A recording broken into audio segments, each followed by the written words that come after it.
take into account the severity of the primary offense and the circumstances surrounding the primary offense. When I take into account circumstances and severity, a lot of what I'm taking into account really when I sentence is intent and harm. And in this case, there wasn't any evidence, and nor does the court believe that there was any specific intent to do harm, in this case to the victims. But there was intent to drive at an egregious speed, 102 miles an hour, regardless of the consequences and regardless of who that ended up harming. And then the second part of that, the second component, is the harm caused. And in this case, it's just impossible to have greater harm than the harm that occurred in this case, which was the loss of a mother, loss of a baby, and really the loss of a family as it existed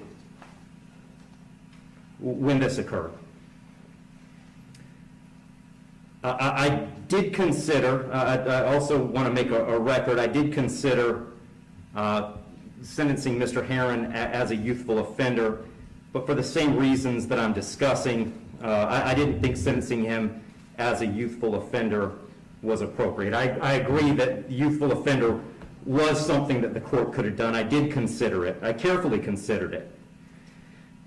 But the court just found that due to the serious nature of these offenses, the extreme nature of the conduct, and again, the level of harm, that a youthful offender sentence was not appropriate. So given that the court is not departing, the guidelines call for a sentence of essentially 18 and a half years at a minimum and 30 years as a maximum. And the court doesn't find that either the minimum or the maximum is appropriate in this case.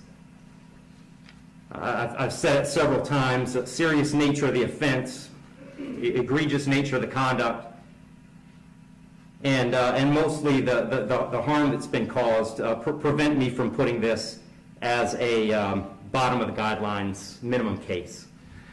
But the departure bases argued by the defendant did provide some reason not to put it at the top of the maximum. And specifically, the court did take into account that the defendant's 18, certainly responsible for his actions, and he's being held accountable for his actions.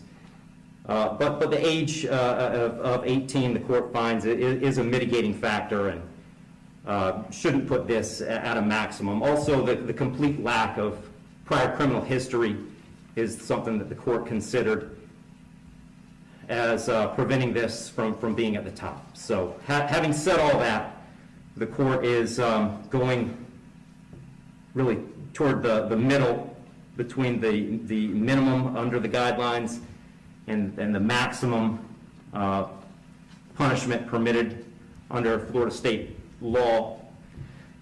So on count one, vehicular homicide, the court's going to adjudicate the defendant guilty, sentence him to 9 years in the Florida State Prison. On count two, same charge, court will adjudicate the defendant guilty, sentence him to 15 years Florida State Prison, and that'll run consecutive to count one, for a total of 24 years Florida State Prison. Count three is a misdemeanor, unlawful racing on a highway, so the court will adjudicate the defendant guilty, sentence him to time served. Give credit for time served, I believe, 2 days. Court will impose mandatory court costs. Mr. Heyrin, you have given up the right to appeal the determination of your guilt or innocence. You do have 30 days to appeal the sentence of the court.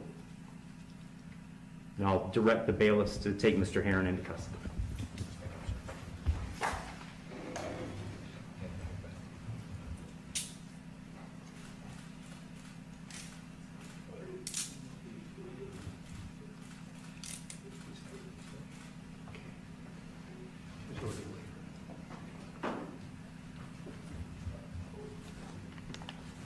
Wish you well, Mr. Heron.